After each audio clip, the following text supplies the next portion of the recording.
Hello बच्चा party, welcome to channel. Myself Kusum. और आज की वीडियो के अंदर मैं आप लोगों को 3 डाउट्स के ऊपर जो है वो चीजें क्लियर करूंगी। ठीक है, डाउट्स आप लोगों ने आई थिंक थंबनेल पर तो देख ही लिए होंगे। Still I am showing you on the screen, जिसके अंदर फर्स्ट डाउट जो है वो ये आता है कि मैम क्या अगर मैं इंग्लिश में फेल हो जाता हूँ, अगर बोर्ड एग्जाम के अंदर इंग्लिश में मुझे कंपार्टमेंट फेस करनी पड़ जाती है, तो क्या फिर मैं पास नहीं हो पाऊंगा? मतलब कि ऐसा भी था कि हाँ, इंग्लिश सब्जेक्ट जो है वो लैंग्वेज सब्जेक्ट है, उसमें पास होना कंपलसरी है। बट बच्चा देखो, आप सीबीएसई बोर्ड से हो या एचबीएसई बोर्ड से हो, मेन चीज क्या है कि आपको लैंग्वेज सब्जेक्ट्स जो कि आपके पास 2 होते हैं और वो कंपलसरी हर बच्चे के पास होते हैं, इंग्लिश और या फिर हिंदी। तो आपका दोनों में से किसी एक सब्जेक्ट में पास होना कंपलसरी है, क्योंकि बेस्ट 5 सब्जेक्ट रूल लगना है। और उसके अंदर आप लोगों को ये ध्यान रखना है कि आप हिंदी या इंग्लिश में से किसी एक में पास हो, और उसके अलावा में साइंस, एसएसटी, मैथ्स और आपका कोई भी एडिशनल सब्जेक्ट वो हो गया। टोटल मिलाकर you have to clear 5 subjects. Okay, वो चीज मेन है। हिंदी या इंग्लिश अगर आप दोनों में कंपार्टमेंट फेस करते हैं, उस कंडीशन में आपकी कंपार्टमेंट डन है। बट अगर हिंदी या इंग्लिश में से किसी एक में आप पास हो जाते हैं, तो आपका जो दूसरा सेकंड लैंग्वेज सब्जेक्ट होगा वो एडिशनल से रिप्लेस होकर आप पास हो जाओगे, आपकी कंपार्टमेंट नहीं आएगी। ओके, बट कहीं ना कहीं मैं आपको ये बोलूंगी कि उसको क्लियर कर लेना, क्योंकि वो चीज जो है फिर आगे जाके प्रॉब्लम में आते हैं। तो इजी सब्जेक्ट है, लैंग्वेज सब्जेक्ट के अंदर इतनी ज्यादा दिक्कत नहीं होती, क्वालिफाइड तो हो जाओगे, बट इन फ्यूचर थोड़ी सी प्रॉब्लम फेस करनी पड़ सकती है। Okay, so now second comment में ये था कि मैम मान लो कि एक सब्जेक्ट के अंदर मेरी कंपार्टमेंट आ जाती है और उसका मैं पेपर दे देता हूँ, and then can I give improvement exam for that exam. अब मुझे ये नहीं पता उस बच्चे ने उसी एग्जाम के बारे में पूछा या कोई और एग्जाम के बारे में पूछा। तो जैसे आपकी कंपार्टमेंट आई, मान लो मेरी मैथ्स में कंपार्टमेंट आ जाती है, okay, and I am giving maths exam again. तो अब मेरे उसके अंदर पासिंग मार्क्स लेकर मैं पास हो जाती हूँ, but I am not satisfied with that marks. तो उस कंडीशन में क्या मैं वो वाले पेपर जो है वो दोबारा से इंप्रूवमेंट के लिए दे सकती हूँ, या फिर कोई और पेपर दे सकती हूँ? तो यस, ऑफ कोर्स आप दे सकते हैं। ऐसा कुछ कंपलसरी बाउंडेशन नहीं है कि आप कंपार्टमेंट वाला पेपर में इंप्रूवमेंट नहीं भर सकते। आप जितनी बार चाहो उतनी बार इंप्रूवमेंट का एग्जाम दे सकते हो। आप जितनी बार चाहो उतनी बार फॉर्म जो है वो फिल कर सकते हो, उतनी बार आप रीचेकिंग रीवैल्यूएशन करवा सकते हो।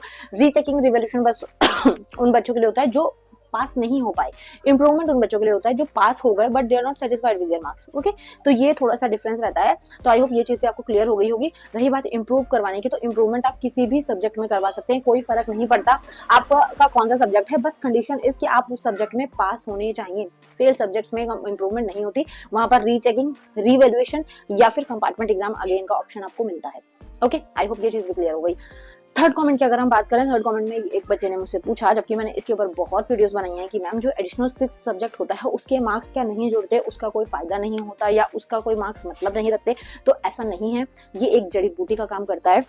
देखो, अगर आप लोगों के पास में 6 सब्जेक्ट्स हैं, ओके, और 6 सब्जेक्ट्स के अंदर में अगर आपका एक सब्जेक्ट जो कि एडिशनल है और आप उसमें बहुत अच्छे हैं, फॉर एग्जांपल, ठीक है, जैसे इफ यू हैव ड्राइंग, और ड्राइंग आपकी बहुत बढ़िया है, बहुत प्यारी ड्राइंग करते हो आप, और उसमें आपने स्कोर कर लिया 100 में से 95, ओके, अब वहीं आपका मैथ्स जो है वो अच्छा नहीं है और मैथ्स में आपने स्कोर किया 35, तो सिंपल सा एडिशनल सब्जेक्ट आपको बेनिफिट क्या देता है कि your drawing marks will replace with the maths subject marks. तो आपके मैथ्स में 95 मार्क्स हो गए, तो ये बहुत बड़ी चीज होती है।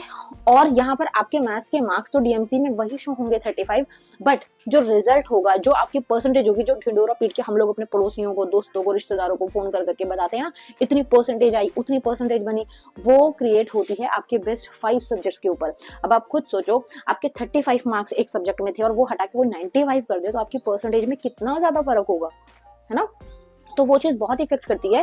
और एडिशनल सब्जेक्ट बनाया ही बोर्ड ने इसलिए है, सो दैट आप लोगों को ये चीज का सामना ना करना पड़े, आप लोगों को प्रॉब्लम ना फेस करनी पड़े कि हाँ, ये जो सब्जेक्ट है ये ऐसी बेकार में ऐड नहीं किया गया है, ये इसीलिए ऐड किया गया है कि बच्चों को 6 सब्जेक्ट्स दिए जाते हैं, बट परसेंटेज उनकी 5 सब्जेक्ट्स के ही बेस पर कैलकुलेट की जाती है।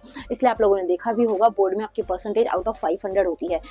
10th से नीचे की जो, अगर हम प्राइवेट क्लासेस की बात करें, बोर्ड को हटा दें अगर, तो वहां पर आपकी परसेंटेज जो है वो 7th में 700 में से भी होती है, 800 में से भी होती है, 600 में से भी होती है, 500 तो बहुत ही रेयर होता है, क्योंकि 5 सब्जेक्ट्स होते ही नहीं है, जीके रहती है, कंप्यूटर रहता है, और एडिशनल में कोई सब्जेक्ट ऐड हो जाता है, वो सारी चीजें, ठीक है। बट अगर हम बात करें 10th, 11th एंड 12th की, so only you have to clear 5 subjects, and out of 6 subjects 5 subjects जो हैं will use for your percentage calculation.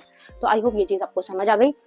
ये 3 कमेंट्स थे और इनके ऊपर मैंने सोचा कि आप लोगों के लिए वीडियो बना दूं, क्योंकि तीनों ही कमेंट्स जेन्युइन थे और इस टाइम पर ऑटोमेटिकली आपके दिमाग में ये डाउट्स जो हैं वो बहुत ज़्यादा भर भर के आएंगे। तो मैं साथ साथ आप लोगों के डाउट्स हटाती रहूंगी, टेंशन नहीं लेनी है, चैनल पर बने रहना है और फर्स्ट टाइम आए हैं तो चैनल को सब्सक्राइब कर देना, बेल आइकन प्रेस कर देना। अगर वो भी मन नहीं करा तो लास्ट तक अगर यहाँ पर टिक गए हो तो यूट्यूब ऑटोमेटिकली आपको रिकमेंड कर देगा, मेरी शक्ल दिखा देगा आप लोगों को। ओके, लॉस तो कुछ नहीं होगा बट बहुत सारी चीज़ें सीखोगे, बहुत पॉजिटिव फील करोगे, बहुत मोटिवेटेड फील करोगे और वो चीज़ ही आज के टाइम में बस बहुत ज़्यादा मुश्किल है मिलना, क्योंकि हर कोई आप लोगों को बस नेगेटिविटी ही देने के लिए बैठा हुआ है। ठीक है, तो आई होप ये चीज़ें समझ आ गई होंगी और नेक्स्ट वीडियो में मिलते हैं। बाकी आपके जो कमेंट्स हो आप उसके ऊपर मतलब कमेंट सेक्शन में कमेंट कर सकते हैं। इंस्टाग्राम की आईडी जो है वो चैनल के नेम से ही है, so you can message me there also and also if you want to any type of suggestion, any type of advice, so you can message me, you can comment me. Okay, और एक चीज जो मैं बार बार बोलती हूँ, Insta पर hello hi how are you के message करने से बजाय अगर आपको कोई जेन्युइन डाउट है तो वो पूछिए, क्योंकि I will not give response to hello hi ही, क्योंकि वो बहुत लंबी लिस्ट रहती है बच्चों की और पता नहीं होता उनमें से बच्चे कितने हैं, बड़े कितने हैं, फेक आईडीज कितनी है, कुछ नहीं पता लगता। काफी तो ब्लॉक लिस्ट में हो रखे हैं मेरे, तो इसलिए आप लोगों को अगर कोई जेन्युइन डाउट है सो आस्क मी डायरेक्टली। ओके, बातों को जलेबी की तरह घुमाना नहीं है, उससे टाइम बहुत वेस्ट होता है और सबसे मेन मुझे पता ही नहीं चलता है कि आपको कोई डाउट है भी या नहीं। ठीक है, इस वजह से मैं रिप्लाई नहीं कर पाती हूँ। सो आई होप सारी चीजें समझ आ गई होंगी। See you next video, thank you so much for watching. अपना ध्यान रखिए, गर्मी बहुत ज्यादा है, नींबू पानी, लेमन सोडा एक्सेट्रा एक्सेट्रा सब पीते रहिए। Okay, thank you so much, bye bye.